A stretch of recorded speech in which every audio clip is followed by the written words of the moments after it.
briefly a little bit of background and kind of where we're coming from. So for the past 11 years, our focus has really been around web analytics and reporting for SharePoint. We can track all versions of SharePoint, so regardless of if you're migrating from 2013 to 2016 on-prem or SharePoint Online, the idea is that we can really help provide you with data and metrics to help track your adoption process. And I'll start out with what I think is the bottom line or the end goal here. Why do we even need analytics when talking about adoption? And the answer is that you can really, if you can't measure it, then you really can't manage it.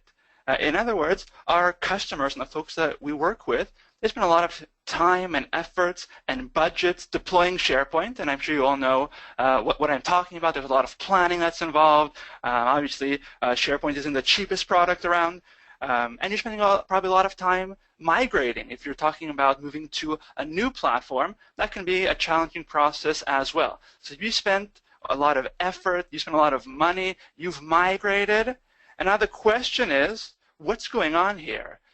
Are people adopting the way we hoped and at the levels that we had talked about back in the planning stages? Who maybe is not adopting as well? And what changes do we need to make in order to go back and improve SharePoint for our users?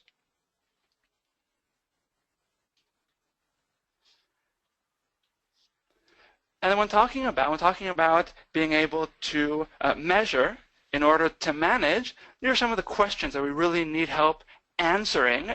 SharePoint out of the box doesn't always answer all these items, and we're kind of left with a black hole for everything from how many folks with an organization are using the portal, and is that the amount that we expected to be using our SharePoint environment? What are they actually doing there? Are there specific apps that are being used more often, maybe apps that aren't? And if so, why is that? Do folks need more training on that new app? Is that why they're not actually using it? Planning for growth, who's using the portal? What are folks searching for? So really a lot of questions, and without them, as I mentioned, we're simply in the dark. We don't have to say that adoption is going great. We don't know to tell our CEO or whoever, our management, we don't have to tell them if the migration was a success and so forth. So really very crucial to be able to answer all of these questions. And by answering these questions, these are a few examples for what we're able to do.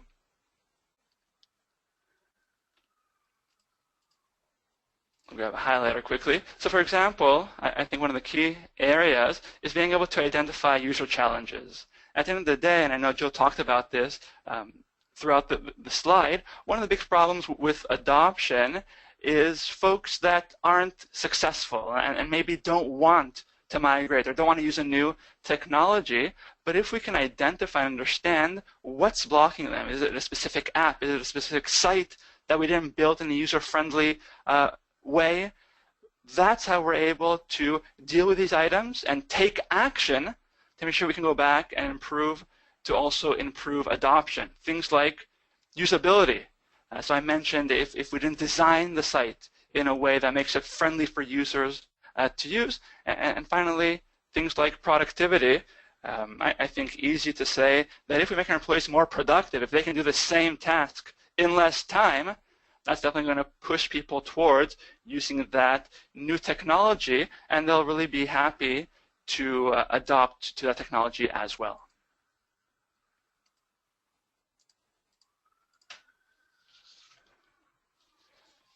And then when talking about all this and being able to track adoption and so forth, I think one of the keys is talking about small steps. At the end of the day,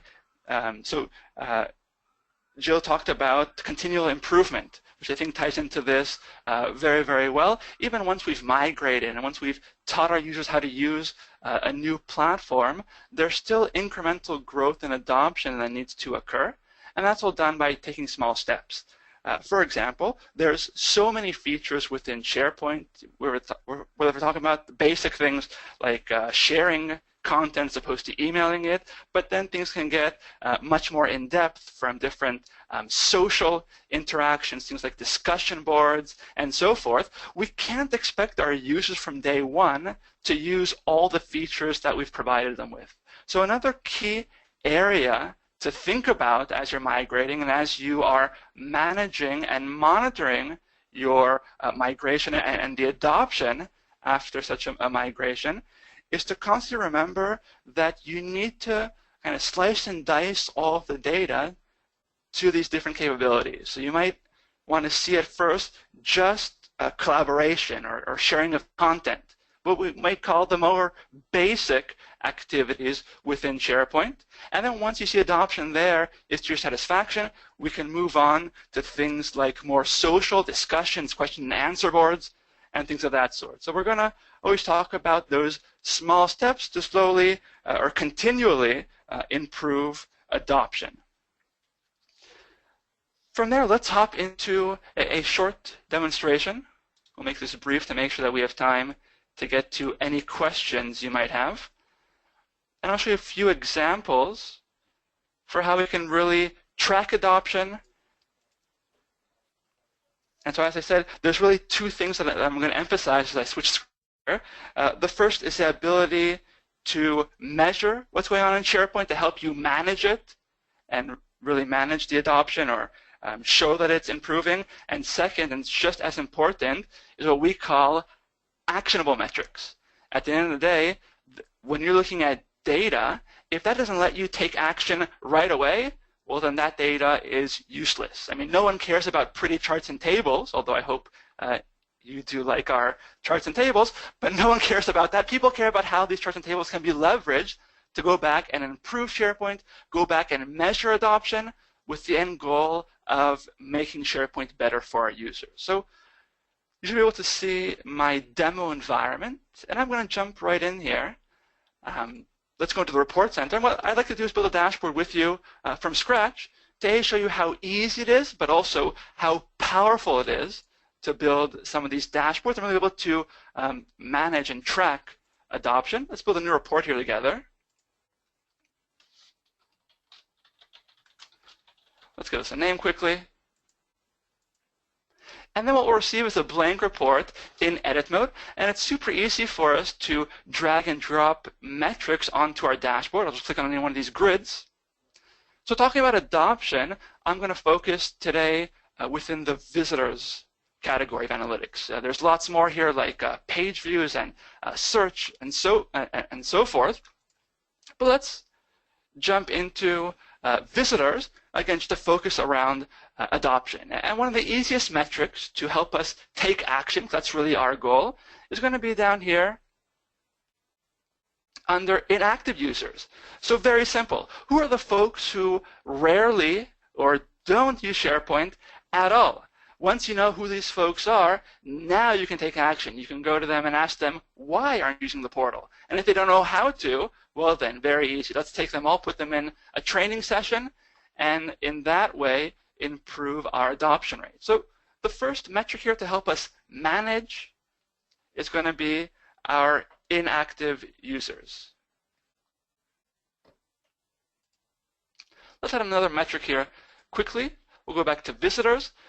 We can see perhaps a trend over time of unique individuals. So obviously, if this chart grows over time, more folks from our organization are leveraging SharePoint, allowing us to show management or whoever we want that over time more employees are using it, benefiting from SharePoint. So we talked about individual users, but if you have thousands of users, or tens of thousands of users, that might be a little hard to manage or to speak with each of them. What we can do, we can talk about groups of users. Maybe you'll find out there are specific departments in your organization who aren't adopting very well. And then we can pinpoint those groups with more training, more sessions, maybe understand what they need from SharePoint. And so here you'll see a list of all of the groups within our organization. And then again, very, very easy to analyze what we call actionable data. Here at the bottom, you can see some of the laggers. So here, for example, I have these 3 groups: integration, extranet, and marketing, who are not using SharePoint very often. Why is that? Why don't the marketing folks and extranet folks use our portal? Well, now that you know, I mean, who cares why, let's improve that. Let's provide them all with some training. And again, here you can target all these groups, as opposed to what we see some of our customers do before they have such a tool. They'll give all their groups or departments or regions the same amount of training. But that's kind of silly to give these top 3 the same amount of training giving the bottom 3, right? Let's spend our resources on the groups that are really lacking within SharePoint. And so we're going to offer them training. And let's see if our training was worthwhile. What I'll do here, one more example. We'll take a list of unique users, of individuals that are actually using SharePoint. And what I want to do, I want to take a specific group. Let's take our extranet folks. So what I'll do, I'll hop into this widget here. I'll filter, I'll slice and dice this data by just that group, the extranet group. All right, let's pull that over there. So now I'll see just users from that group, so very, very easy to slice and dice all this data. And finally, I want to compare data for each user. I want to see before and after our training what's going on. So obviously, if there's an increase in usage after the training, I can go back and show, look, our training is really, really powerful and really helping folks. So let's take a look. Let's go ahead and save this. We'll show data now just for that extranet group we found out was a group of laggers earlier. All right, and so here on the left-hand side, of course, here are the folks in our extranet group. And then what I want to show you here is the change rate. So this is the change rate between the past period and the current period. In other words, before the training, after the training. And these green arrows are really what we're looking for here. So you can see here that in most cases, maybe except for Nathan L. here, everyone has just about gone up, and a few folks have stayed the same, but that's really what we're looking for. So here now, we can, step 1 here was to find out who is not using SharePoint often, and then step 2, once we provide them with training or more support and so forth, go back to make sure that the training is actually helping, and here we can see a boost in adoption from the group that originally was part of our laggers. So those are a few quick examples. And again, we talked about small steps in order to really being able to improve adoption. So up till now, we've been talking about what I would call those more basic action, like sharing content and viewing and so forth. But if we want to also track adoption in other areas, things that might be a little more advanced that you might roll out, either at a later stage or something of that sort, we can jump also into social actions. So besides just sharing content and so forth, do you have discussion boards within the organization? Do you have the ability to follow users or like and rate content and so forth? We can track all of that as well. Let's go ahead and add user profiles, for example.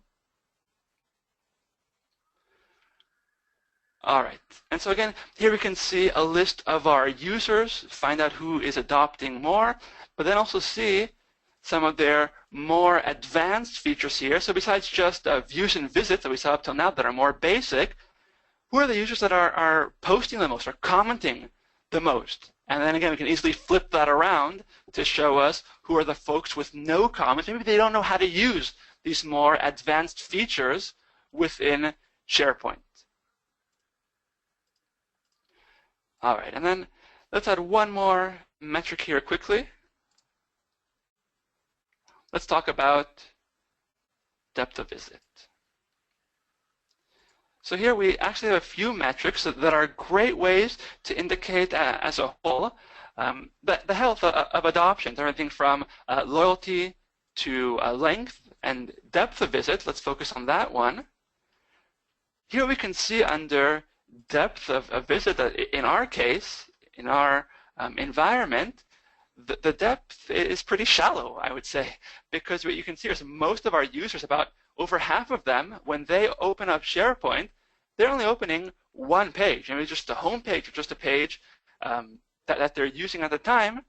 Whereas usually when we see folks that have a higher adoption rate and that have more services within SharePoint, or employees that are really utilizing it more, we'll see their depth of visit is going to be much deeper, that they're browsing more pages and so forth.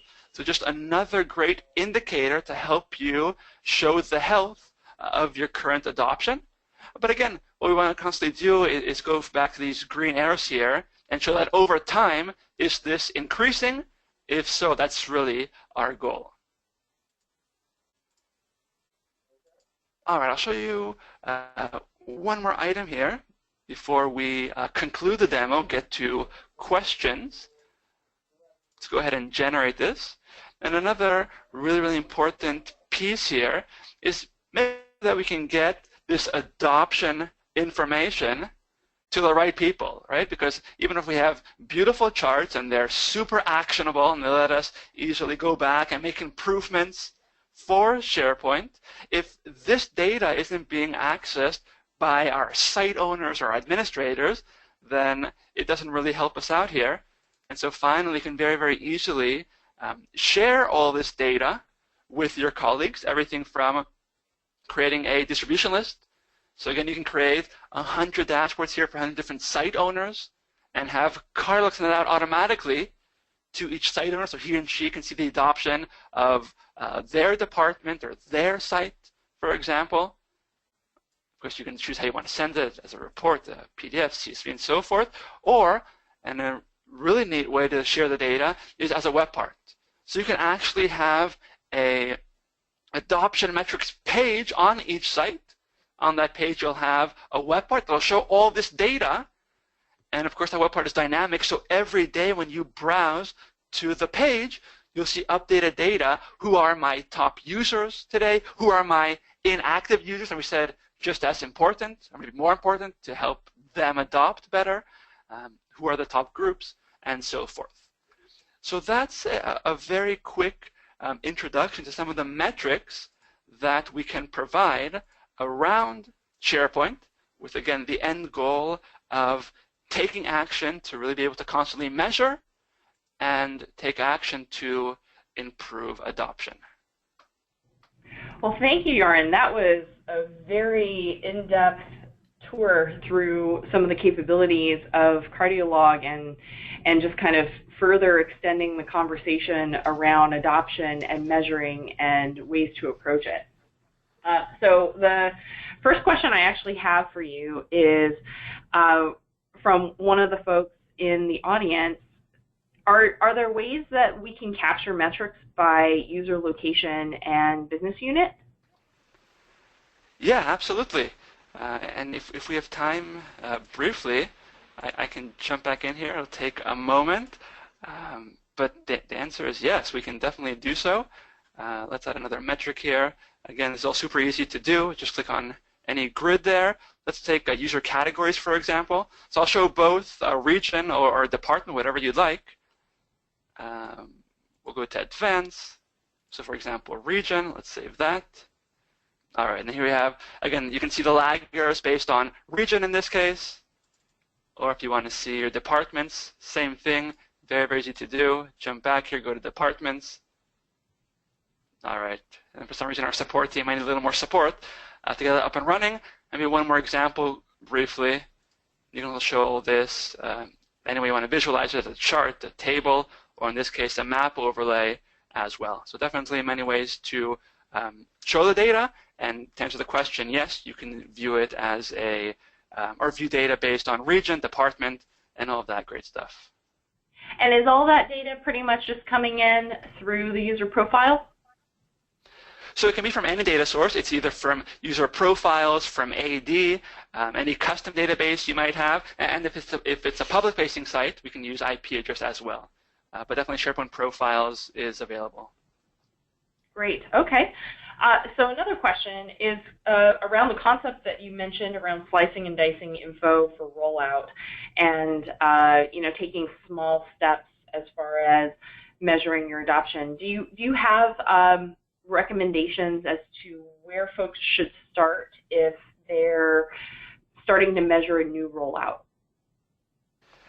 Absolutely, and I think that's a very interesting question, because one of the things that we're always afraid of is kind of a metrics overload. You know, it's so easy to add metrics to your dashboard. Sometimes we get to customers, and all of a sudden they've added 30 metrics on the same dashboard, and you know that's great. But at the end of the day, you really want to choose 5, 6, 7 metrics that are the key things or your key goals. Measure those key goals, and that's how you're going to improve. So definitely we have best practices depending on different customers and their needs, and we have a few great ebooks. One of them talks about, I believe it's called, let me tell you quickly, it's all about, first of all, migration, so the key metrics during a migration process, for example. Again, you might only want to use 5, 6, 7 metrics specifically for migration. We have a great ebook called An Introduction to Intranet Analytics. But to answer the question briefly, the answer is yes. We have lots of best practices around which metrics you should use in order for you not to fall into that pit of information overload. Perfect. That's fantastic. So this next question was actually for me, and it revolves around user expectations with phone apps and making SharePoint mobile. So many users have the expectation that they should just be able to start using the app or using the site on their mobile device automatically. But with SharePoint, it often requires a lot of training. Can we improve the usability of SharePoint to meet these expectations? And so the answer to this question is definitely yes. And you know, I'm going to say that this is kind of a loaded response just because there's so much changing in the mobile space with regard to where Microsoft is going.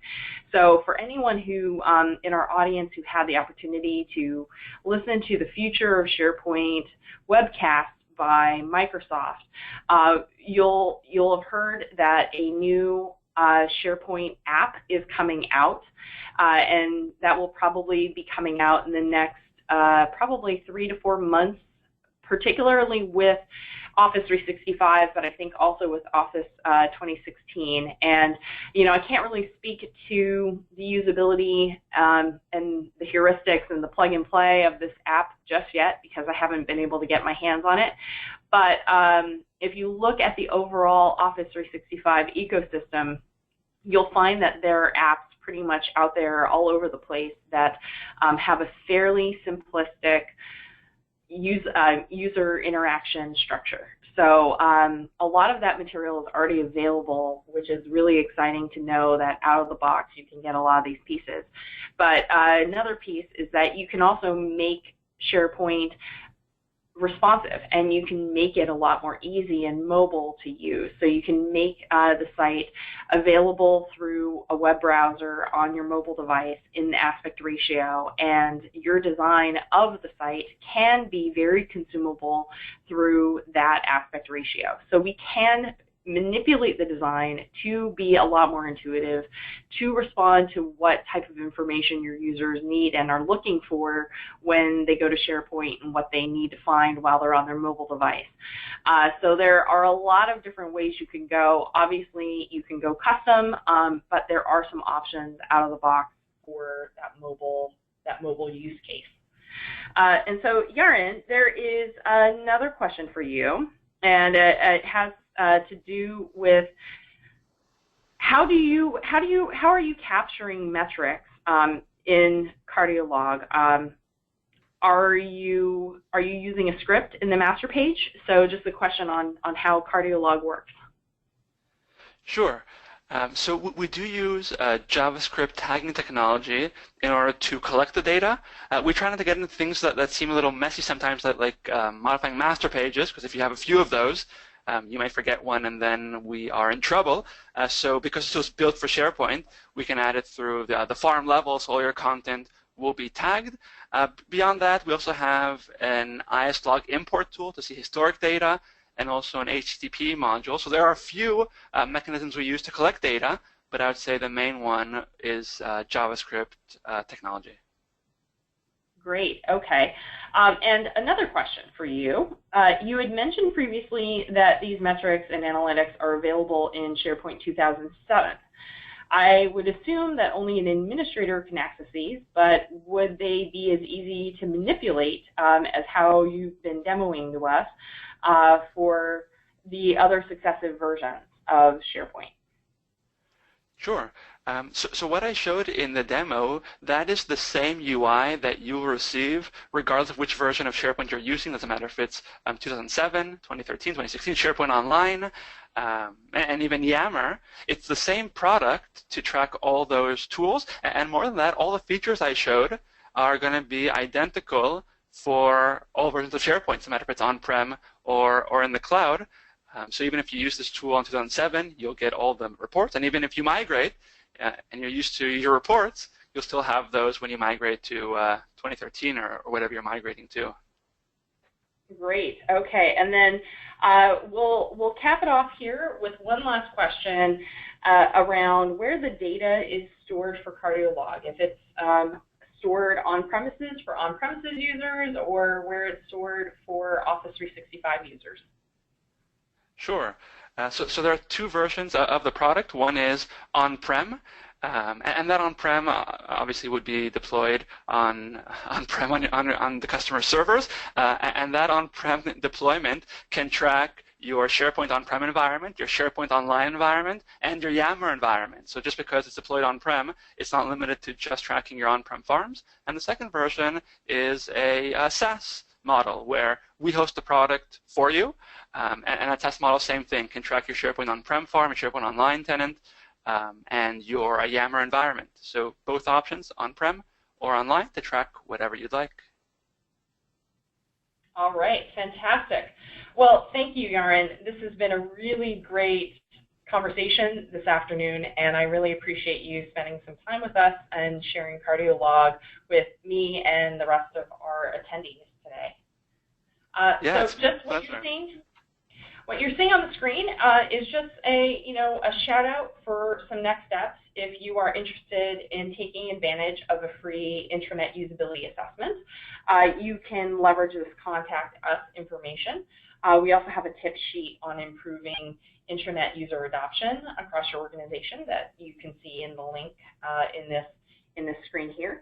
And I will also say that I'm sure Yaron would be happy to give any of you out there additional information on Cardiolog and provide you with a more tailored demonstration of the product if you are interested in learning more about it. Absolutely. We're happy to do so, and thank you, Jill, and thanks everyone for joining. It's been a pleasure. Thank you. So with that, I hope you all have a great day. Thank you for understanding some of our technical difficulties earlier, but I'm glad we were able to get through all the information and continue with our program. So have a great afternoon, and thanks so much for joining us. Bye-bye.